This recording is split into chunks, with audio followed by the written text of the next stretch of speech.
Welcome to the stage, Homer Gaines.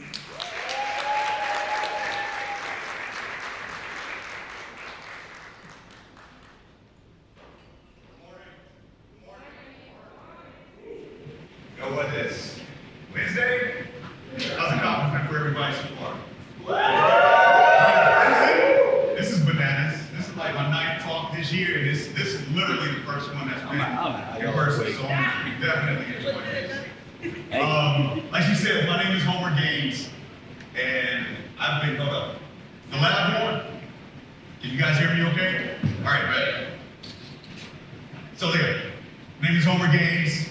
Been doing accessibility now for, since 2001, somewhere around in there.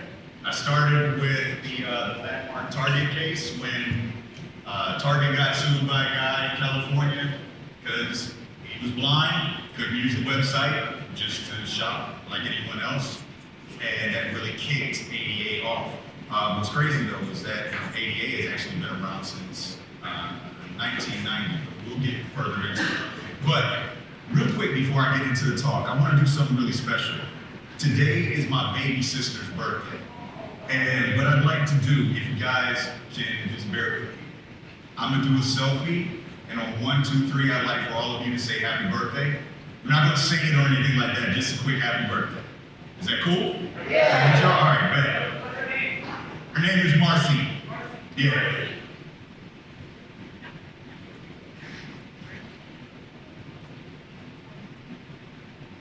Actually, come on. It's not gonna flip. Damn, flip. Technical difficulties. All right, 1, 2, 3. Happy birthday! Appreciate it. So yeah, I'm going to talk to you about accessibility. How many of you are familiar with accessibility, work with accessibility? Love it. All right. How many of y'all have companies that actually support your accessibility endeavors? I saw that. I feel you. All right, good deal. Then a lot of this should be common knowledge. Some of it may be new for you, but let's get into it. So, you already see that there's a problem here, right? This is on the northeast side of town. I was walking to go get a tattoo, and I came across this intersection, and in the real world, we have accessibility that plays a part. A lot of us who are able, we don't even realize that it's there because it's just so convenient. Something as simple as a curb cut. How many times have you gotten to the edge of a corner and there's a ramp that goes down to make the transition smooth? You're not tripping over anything, right? That's called a curb cut. That benefits everyone. But more importantly, that benefits individuals that have mobility issues. Have you ever seen someone in a wheelchair trying to get up a square curb? It's a problem. Okay, cool. We also have these that help us cross the street so that they let oncoming traffic know, hey, somebody needs to come across.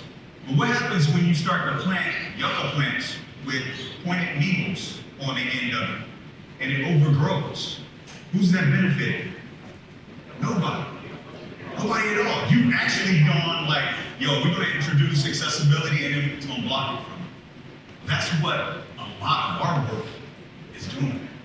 When we're not paying attention when we're building these apps for these individuals, we start off with good intentions, but then over time, entropy takes place and it falls apart. The Disability Act of 1990 was done by George Bush Sr. Put it into play. This is to basically enforce laws that allow everyone equal access to any open space such as this. And then in the early 2000s, it started to apply to online properties, websites, apps, things like that. Why? Because not every brick and mortar is built to afford individuals with disabilities to be able to use it. It's more convenient for them to shop online. Well, if you run an e-commerce and you can't shop online, you've done what? You've blocked potential customers, and therefore you're now in violation. So it started with us, but the EU And the UK have actually taken the lead. The EU, if you take a look, there are 70 countries now around the world, 70 economies that now have some form of ADA law or regulation in place to basically do what? Make sure that we're doing our jobs and we're being more inclusive for all of the individuals all over. This is a list of them. From Angola to Zimbabwe, you will find some form of ADA regulation. We hear about it. People talk, like me. We're gonna talk about accessibility and people looking out there like, why? Why do we have to worry about it? This is why. 15% of the population has a disability. This is the 15% that we know because all of this information is self-reported. And as you know, not everybody is comfortable with sharing things. Disabilities also lead to discrimination. Nobody will openly sit up there and hand over some information that could possibly end up getting them discriminated against. So we know about 15% of the population, roughly 1 billion people. 19.3 between the ages of 21 and 64. That's here in the US. That's a lot of people. Put it in perspective, if you were to deny 8 million people access to your website, your application, your business and services, you literally just knocked out New York City.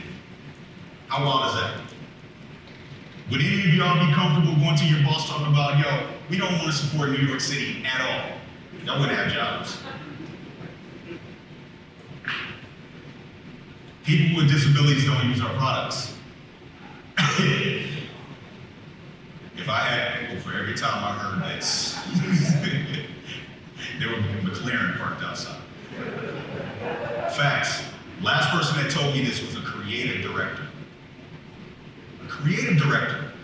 And I just looked at her, I'm like, were people with accessibility or with disabilities, they don't use your product? You're kidding me, right? I want to show you something real quick. AB, can you help out with this?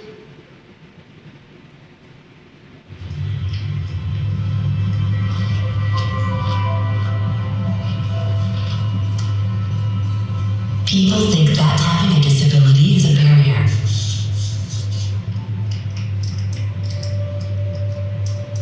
But that's not the way I see it. You can catch up with friends. Ready? You can capture a moment with your family. One face, small face, focus lock. And you can start the day bright and early.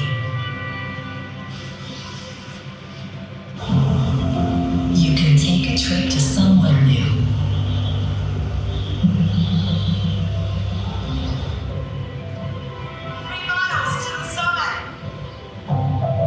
You can concentrate on every word of a story. A bird began to sing. Jack opened his eyes. You can take the long way home.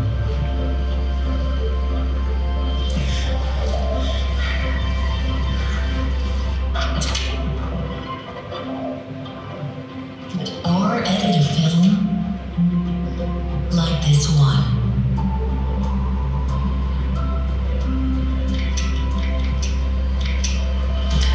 When technology is designed for everyone, it lets anyone do what they love, including me. Now tell me that people with disabilities don't use software. Sadie just edited this video. When we think of video editing, we think of someone who is able, someone who has sight, someone who has full control of their motor skills to be able to do that, because editing a video is tedious. But yet she's able to do it using technology that is up there by her head called switches. That's amazing. Usually when we think about disabilities, this is what we see. Individuals using sign language, ASL, to communicate. Someone with prosthetic limbs. Seeing eye dog, cane, obviously she's blind. But we have mobility disabilities. He's in a wheelchair. What about the invisibilities? The invisibilities are the number one disability because we don't know what they are. When you look at someone, you can't tell. The number one is cognitive. You can't tell what's going on in someone's brain until you actually start talking with them, observing them, understanding their behavior patterns. You have autism, you have attention deficit, memory loss. And as we all know, the reason that we're standing here today, first time in person, and we are still wearing masks and having to do everything, is because this joker right here, COVID. Data is still relatively young on this, but what the general population doesn't know is that there's a thing called long COVID. Individuals who have had COVID will experience long COVID. It's going to turn into a drink again. Depending on the severity of the COVID case, data is showing that anywhere between 20 to 70%, those individuals are having some form of cognitive disability after the fact. Attention deficit, you may hear it described as brain fog, anxiety, depression. But why does all this matter?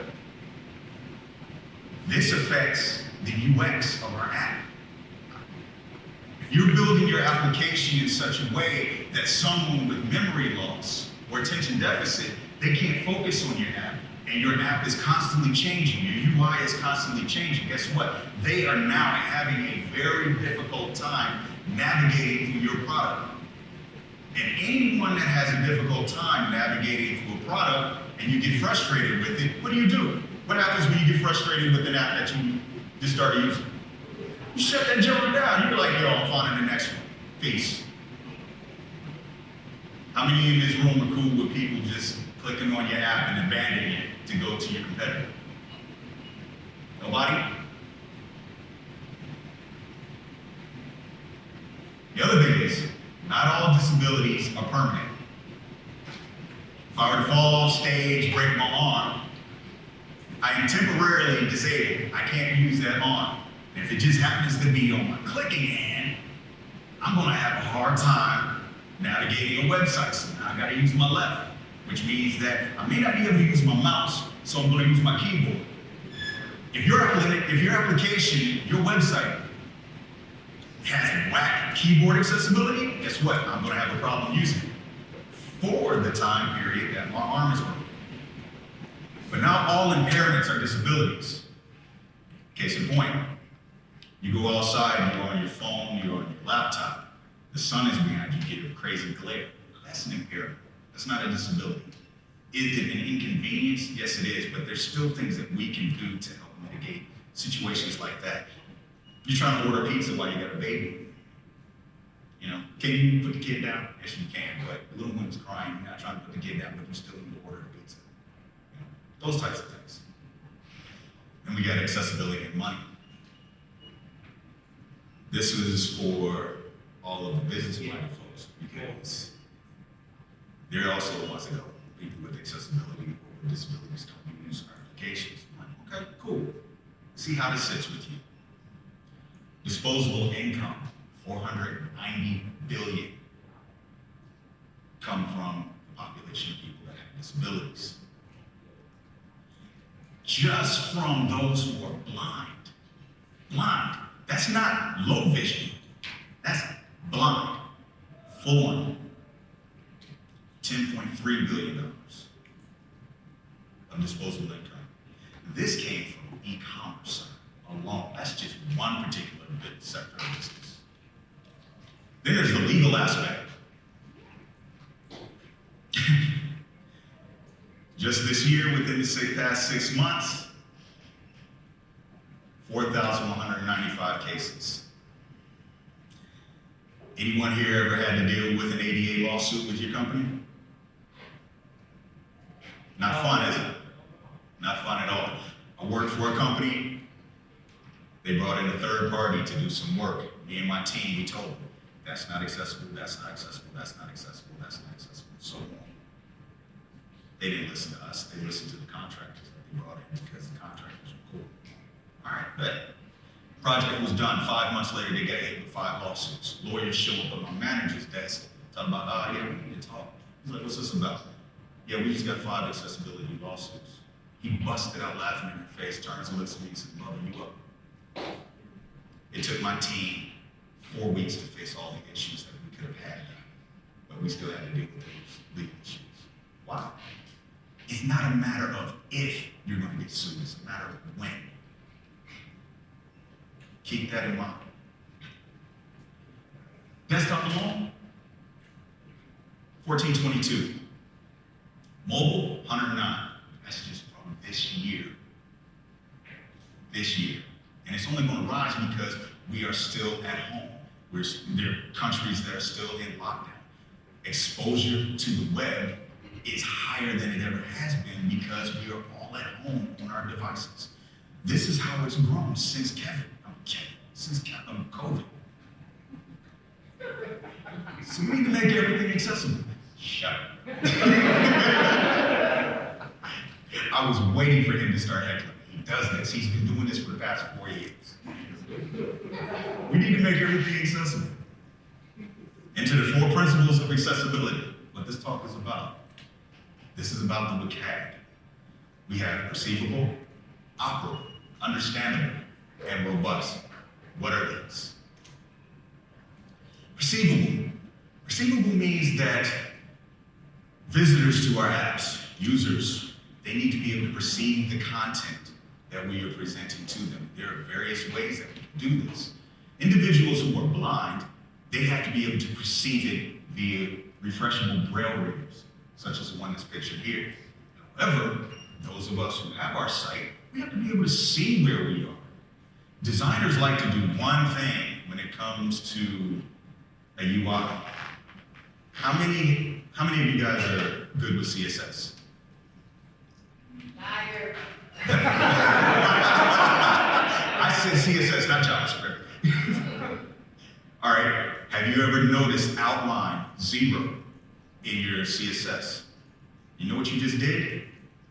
You just killed it for everybody that doesn't have a visual disability, but they may have a motor disability, because that outline 0 removes the native border around focusable elements. So a quick test, look at your applications, look at your websites, hit the tab key. If all of a sudden, and I would suggest doing it in Firefox, don't do it in Chrome, because Chrome forces a focus ring now, as of 2 updates ago.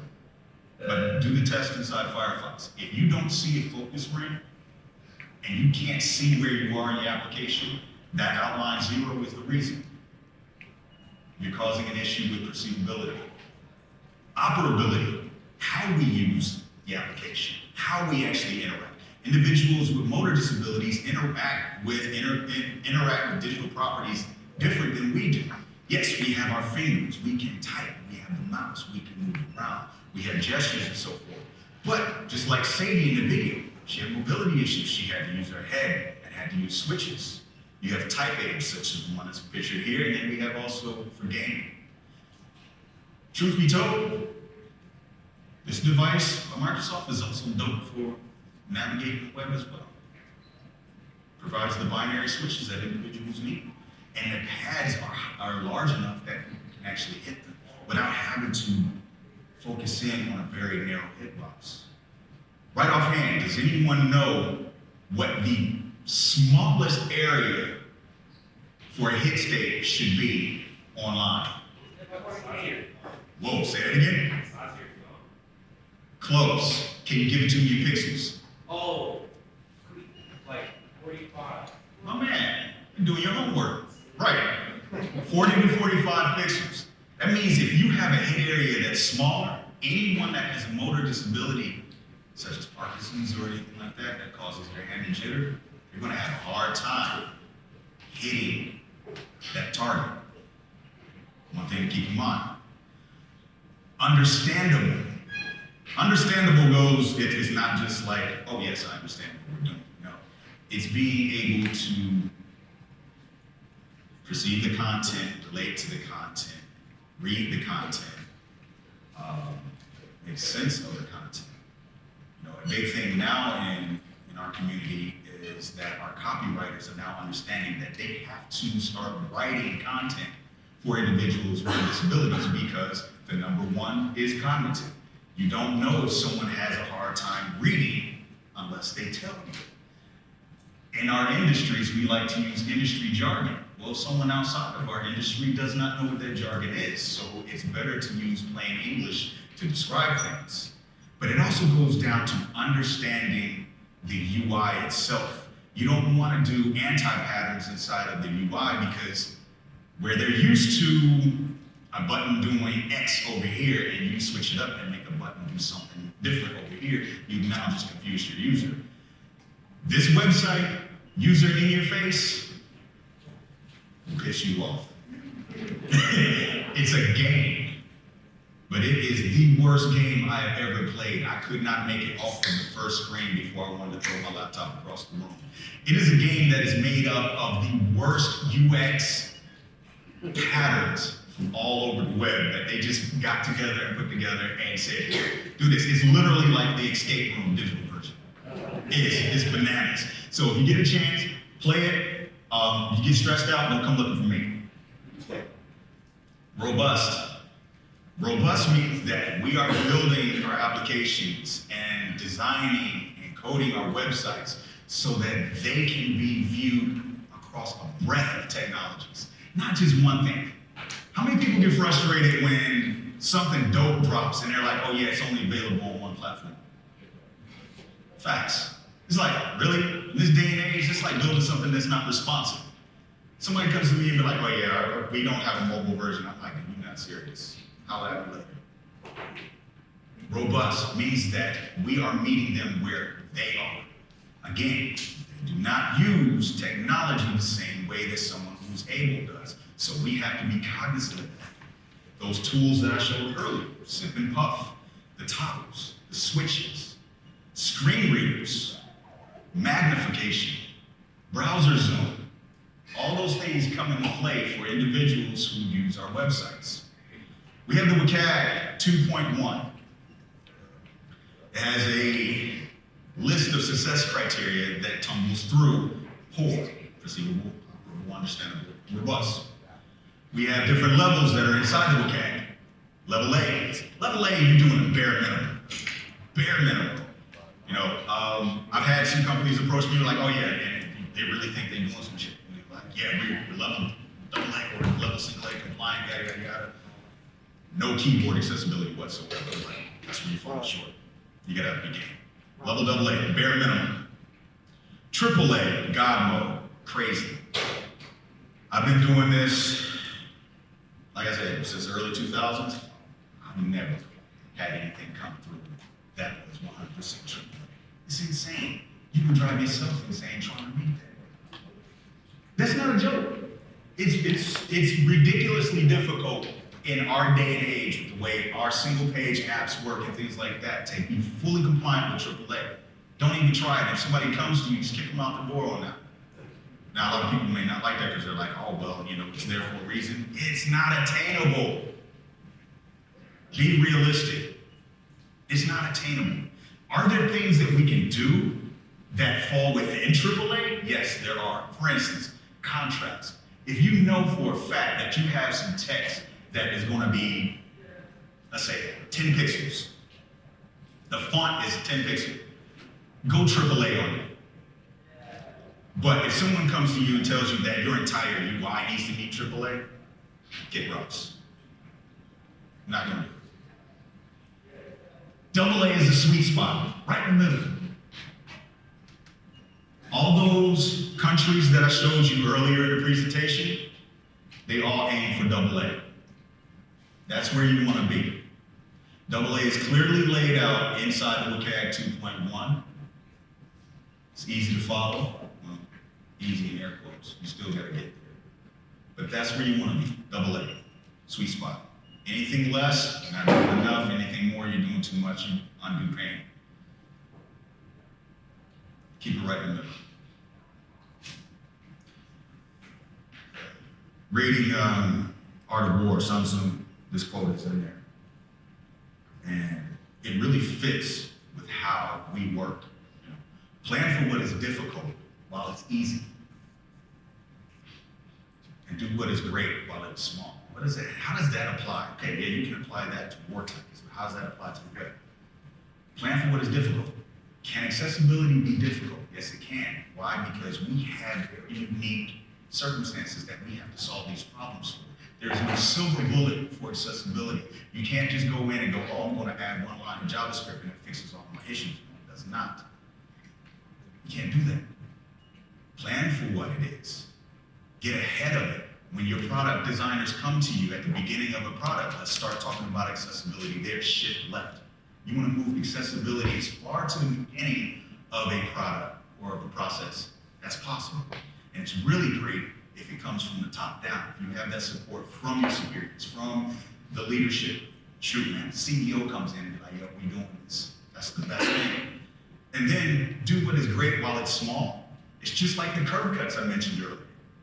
That is something that is so small that nobody ever pays attention to, but yet it benefits everybody.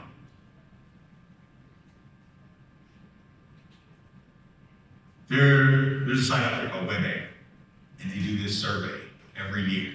They take the top 1 million websites and run it through an accessibility audit. 97.4 of the top 1 million websites have some form of accessibility issue. They fail. Now, this number is down from 98.1, but I think we can all agree, 97.4, the top 1 million, that's still a lot. That's still a lot. 68% have issues with ARIA attributes.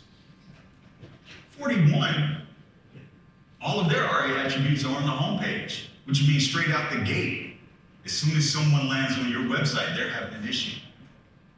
And I've seen developers over time, they go, yeah, I'm building everything and it's fully ARIA compliant. It breaks. ARIA is only a part of accessibility. And ARIA is the last part of accessibility. Because the latest and greatest technology that's out, as far as assistive tech, may help individuals. But what about the legacy stuff that doesn't support ARIA, which is relatively new? Can't do it. This number blew my mind. I'll let y'all read that. One home page, 25,361 errors. Those devs was just like, F it. It's like, how you do that? You just gave 0 Fs. 0. You built your little site using I tags and divs. You just didn't care. Which takes us into coding practices. We have to get better with our coding practices. We have to be more diligent with our coding practices. Now, yeah, I'm up on stage and I'm saying, yeah, we gotta do this, and I'm flexing and everything. Don't get it twisted. I'm a developer as well. I've been doing this as well. I have made the same mistakes that everybody in this room has made. And we'll get to that. I have an example. I am human. We are all human. We will all make mistakes. But we all have the ability to step up and do better. A lot of people ask me,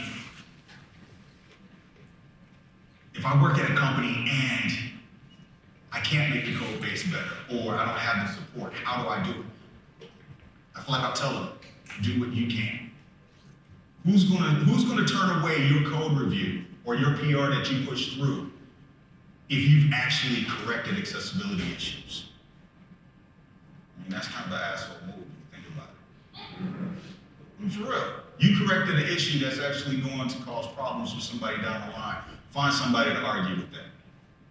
Do what you can. Even if it's not on a company level, and then eventually it'll start to pick up steam. Promote it. See, this change that I made here, this is how this affects this particular population. See how it is now much better. Move forward with it. We have our standards. HTML5, WCAG 2.1, we have ARIA. Start with Semantic Html. That's where it begins. A lot of times we get into our projects and we're building custom components, whether it's for a design system or whatnot. I always say garbage in, garbage out, especially if you're using a design system, because if you build it wrong and you're sticking inside a design system, every other developer that comes behind you and uses that component now has spread that throughout the application. And you will have the same issue throughout your application. Start with Semantic HTML first. What you want to do is that as you're starting that, this always drives folks crazy. When do you use a button versus a link? It's really simple. A link changes the URL. If you have an action in your application or your product and the URL changes, make that a link. If it does not affect the URL, make it a button. Simple as that. The reason being, screen readers have browser modes. And when the user is using a screen reader and they come through, the screen reader will automatically detect the element that is there and switch to a new browser mode. That will allow them to use the correct actions to now trigger this. So if you switch it up on them and you throw a button in there when it's supposed to be a link, you could actually confuse them. When you're coding your buttons, don't use spans, I will hunt you down. I will shame. I'm kidding. No, for real. Don't use spans. We see this a lot. Spans with on-clicks. That's illegal. The reason being, a span is not a focusable element. You can't use a keyboard to get to a span. But what about that second example that I have there? Yeah, I just made it focusable. You did, but guess what? You also left out all the other benefits that an actual button will give you. That's only part of the problem. Does it work? Yes, it does. Still not 100%. Use a real button. When you need a button, use a button. It's there. It's been there since day one. Use those. Inputs, the same thing. Designers love to hide the labels because the labels look ugly. Well, if you come to a website, or if your users come to your website and they have short-term memory loss, or they have attention deficit, when you hide the label and they start to do an input, guess what? If you're just using the placeholder text, as soon as it goes away, what if they can't remember what it is that they're supposed to actually put in there? And so now what have you done? You've created friction because they put in the wrong information and now it throws an error and they gotta go back. Don't hide your labels. The best way to do this is to do an explicit label. That is where the label is on the outside of the input. An implicit label is one that wraps the input. But there's a problem with that. There's a specific type of software that's out there called Dragon.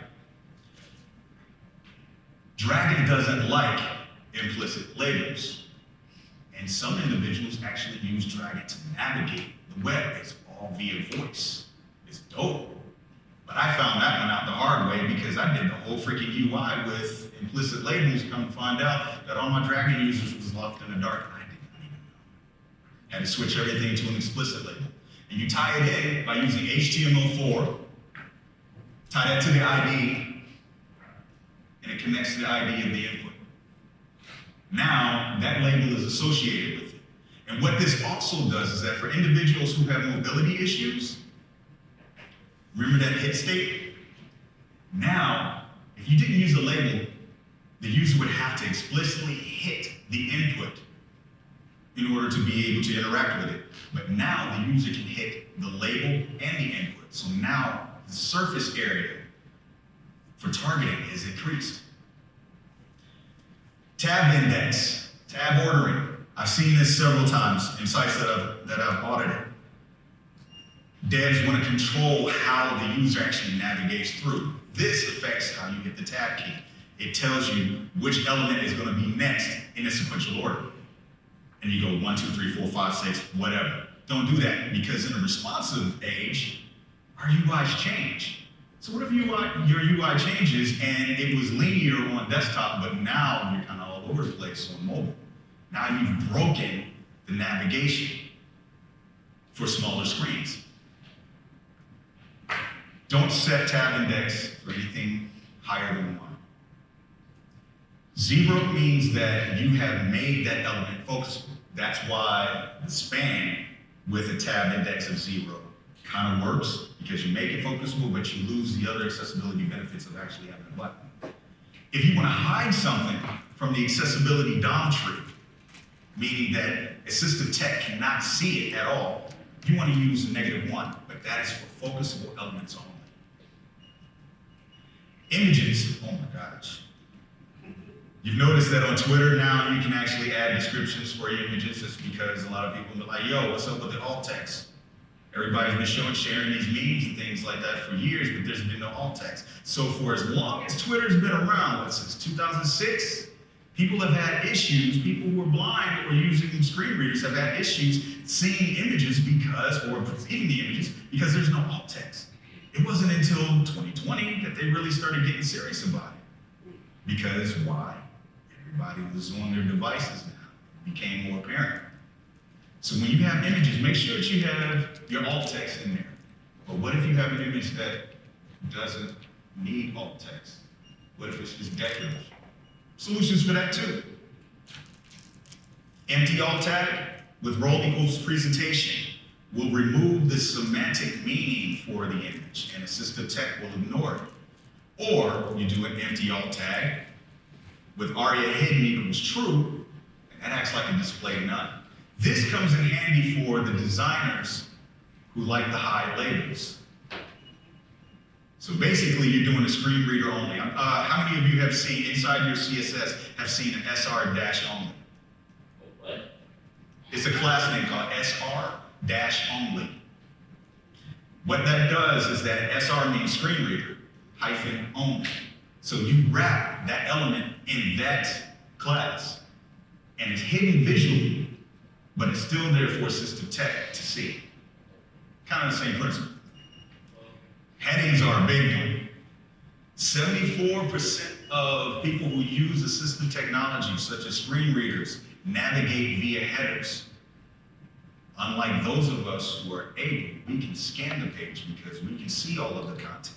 But if you have someone who can't, individuals with low vision who may have to use browser zoom and magnification, they don't see the entire UI at the same time.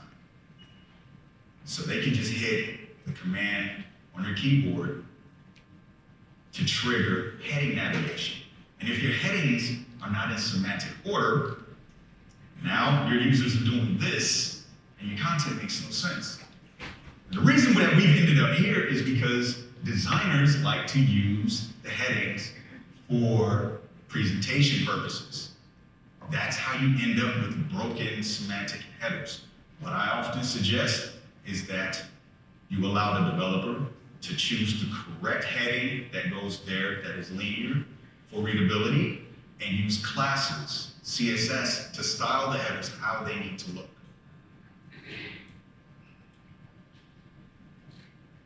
I said this earlier. When you're building accessible components, start with Semantic HTML.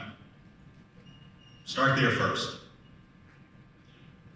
Use the aria tags to fill in the gaps. Don't just focus on aria alone. There was this, what inspired this tweet was I came across a design system by this young man, and his design system was gorgeous. But where I got skeptical was when he said it's fully accessible. So anytime I see that, I'm like, oh yeah, cool, game on. And in his doc, he said that it's fully ARIA compliant. So I tested it out. I loaded up the design system, and the first thing I always do is I hit the tab key. I test to see if your navigation is good, see if your elements are focusing. I couldn't use a keyboard to get through his design system. So what does that mean? You're not fully accessible. You did a whole lot of work. He had tons of ARIA labels in there, but anyone with a keyboard couldn't use it. Nice work, mate. You still got work to do. Remember I said that I messed up? I did this. What does this mean to you? When you see disabled versus dim, what does that mean to you? Yeah, that's, you would think, right? Now, browsers tells me the visual state of the UI element. What I did not realize is that dimmed is the native way of telling individuals who use screen readers that something is inactive. And so me, being all Mr. Accessibility Professional and all, I thought I was the shit. Went up there and re-engineered the way our buttons worked, dimmed. What I didn't realize is that I broke internationalization as well in the process. I used an ARIA label to report back that the button was disabled. Broke internationalization because now ARIA button disabled was permanently written in English. So if a user came to the site and their native language was not English, they heard disabled in English. Didn't help them at all. If I had left it as dimmed, native, it would have immediately translated in your language. Also, in making it disabled, confused the crap out of all of our disabled users. So yeah, they came at me hard. Oh, boy, did they come at me hard. I actually thought about sharing some of the Slack messages I got from this, but it's too embarrassing. When it comes to doing the audits, testing is really important. Testing has two sides. You have to automate it, which everybody loves because all you gotta do is push a button and let it ride out. You don't have to do a whole lot. But then there's also the manual side. But when we focus on the automated side right now, we have plugins for these browsers, for Chrome and Firefox, that will allow us to run automated tests against them. And GitHub has it built in as well. Well, you can download the plugin so that GitHub will actually work with it. But I use Axe, and I think ADP, you're represented in here? Yeah, they use DQ, which is great. You guys are good. The reason why I recommend DQ is because DQ is one of 3 companies that the International Association of Accessibility Professionals actually recognizes and allows to do accessibility training. So it's like, all right, if you have the organization that certifies us vouching for these guys, then you should really pay attention. Strongly suggest downloading these plugins, and easy. All you gotta do is open up whatever page you want to audit, go to the accessibility tab in your dev tools, and run the scan, and it will show you a high level of what the issues are. VS Code has it built in. There's an ALIA linter, A11Y. It's also built into ESLint. ESLint uses the Axe core. Accessibility Insights also uses Axe core. Lighthouse, which is built into Chrome, uses Axe core. So if you got these major services using the Axe core work, why shouldn't you? When you do an automated test, you're only going to catch 20 to 50%, 57% of the errors. That's based on the criteria that you're looking for. If you have something that's really complex, you're probably closer to that 57% or that 20 rather. That's when the manual part comes in. As I was talking earlier about how we have a different way of using the technology, manual automated testing cannot determine what that method is. With automated, you're going to get color contrast issues versus semantic errors. With the manual side, you're testing the UX. How does the person actually use it? All of our systems have screen readers built into them. Apple has VoiceOver. On Windows, you can go for the open source NVDA, which is really great. I use that one just about every day. And then there's also JAWS, which is the behemoth. It's been around for longer, but JAWS also requires a license. But we have the tools available to us. And like I said, VoiceOver, how many of y'all run Macs right now? You got VoiceOver. Literally, go inside your preferences, turn it on. Listen to how your content gets read back. Read up on it, read how to use it. Just the basics if you need to, if you're not going to be doing this all the time. But we have the tools available to us. These are the things that manual testing will, this is a short list, all the things that we'll uncover. This one here though, browser zoom, I don't know if you guys can see that because of the lamp. Browser zoom and screen magnification, that really affects individuals with low vision. You know, up until now, we've really been thinking about somebody with visual disabilities, you're either blind or you can see. There's a bell curve there. Somebody with low vision, they have to use screen magnification, which means that they actually have to do complex key combinations in order to blow the screen up and then move it around. Well, if your UI is designed in such a way that you've separated things, their field of vision is super narrow. One example that I like to use is how you do labels, or how you do radio buttons and toggles. How many of you have seen the label over here and the toggle way over here? Yeah. So if your field of vision is here, all you have is the label, but where's the top? Oh, I gotta move over here to get to it. Oh, there it is. And now I have the toggle, but if you have 3 or 4 toggles now in their field of vision, how do they know which one it is? So you have to be mindful of that. You gotta think of things like that.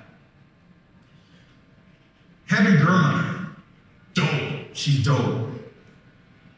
She's both deaf and blind.